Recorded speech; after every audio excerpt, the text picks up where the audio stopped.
নমস্কার বন্ধুরা, ভজরি মান্না কিচেনে তোমাদের সবাইকে স্বাগত। আজকে রাঙা আলু বা মিষ্টি আলু দিয়ে একটা মিষ্টি তৈরি করে তোমাদের সঙ্গে শেয়ার করছি। চলো কিভাবে বানাচ্ছি আমরা দেখে নিই।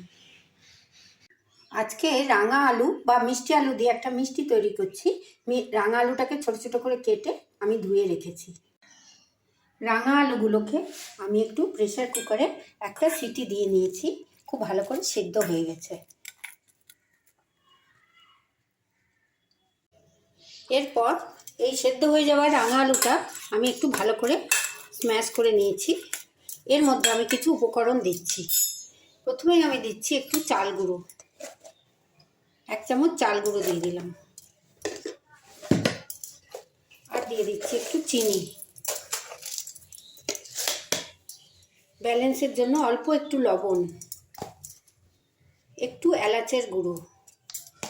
এই সব দিয়ে আমি রাঙা আলুটা বা মিষ্টি আলুটাকে একটু স্ম্যাশ করে নিচ্ছি।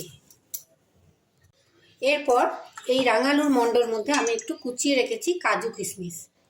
এই ড্রাই ফ্রুটগুলো যখন মুখে পড়বে মিষ্টিটা খেতে খুব ভালো লাগে, একটু ক্রাঞ্চি লাগে। পরবর্তী পর্যায়ে আমি গ্যাসের মধ্যে একটা সসপ্যান বসিয়ে দিয়েছি আর তাতে একটু চিনি দিয়ে দিচ্ছি। একটা চিনির শিরা তৈরি করছি আমি মিষ্টিটার জন্য। চিনির শিরাটা হতে হতে আমি এখানে এই মণ্ডটা থেকে একটু মিষ্টির আকার দিয়ে দিচ্ছি। হাতে একটু তেল নিয়ে নিয়েছি।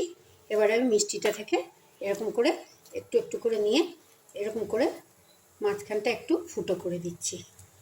তোমরা মিষ্টির আকারটা যে যেরকম ইচ্ছে দিতে পারো। আমি এরকম করে মিষ্টিগুলো গড়ে নিচ্ছি।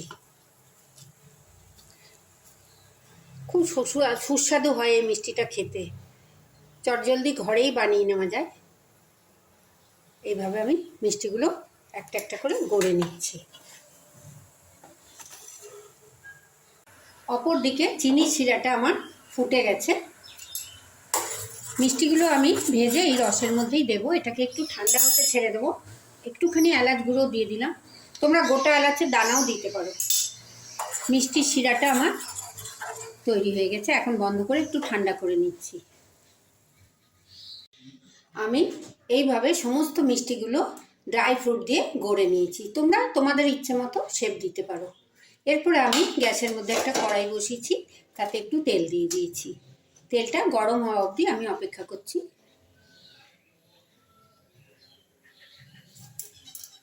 তেলটা থেকে ধোঁয়া ছাড়ছে। এই সময় আমি গ্যাসের ফ্লেমটাকে একদম লো করে দিলাম। আর এই সব মিষ্টিগুলোকে আমি একটা একটা করে ছেড়ে দিচ্ছি। রাঙা আলুর অনেক রকম খাবার হয়, অনেক রকম মিষ্টিও হয়। আমি এইভাবে বানিয়ে তোমাদের সঙ্গে শেয়ার করলাম। ড্রাই ফ্রুট দিয়ে, একটু চালের গুঁড়ি দিয়ে করে দেখো, খারাপ লাগবে না। অনেক সময় তো ঘরে মিষ্টি থাকে না। এইভাবে ঘরোয়া পদ্ধতিতে ঘরেই তোমরা মিষ্টি বানিয়ে অতিথি এলেও দিতে পারো, নিজেরাও খেতে পারো, একটু মুখ বদলও হয়। এইভাবে আমি সমস্ত মিষ্টিগুলো তেলের মধ্যে ছেড়ে দিলাম। এক পিঠ যখন ভাজা হয়ে গেছে আমি মিষ্টিগুলোকে এইভাবে উল্টিয়ে দিচ্ছি। সমস্ত মিষ্টিগুলোকে আমি উল্টো পাল্টে লাল করে ভেজে নিয়েছি লো ফ্লেমে। এবার আমি মিষ্টিগুলো এরকম করে রস তেল থেকে নিয়ে পাশে আমি যে রস রেখেছি তার মধ্যে দিয়ে দিচ্ছি।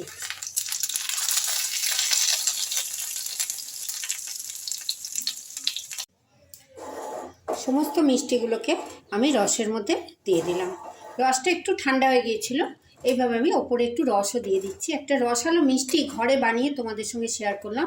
যদি আমার ভিডিওটা তোমাদের ভালো লাগে, অনেক লাইক শেয়ার কমেন্ট করো, সাবস্ক্রাইব করে বেল আইকন প্রেস করো, যাতে আমার নিত্য নতুন সমস্ত রান্নার ভিডিও তোমরা সবার আগে দেখতে পাও। সবাই খুব ভালো থেকো, সুস্থ থেকো, সাবধানে থেকো। এইভাবে একবার রাঙা আলু দিয়ে একটু অন্যরকম মিষ্টি ঘরে বানিয়ে খেয়ে দেখো। কেমন হয়েছে কমেন্ট বক্সে লিখে জানিও। ধন্যবাদ।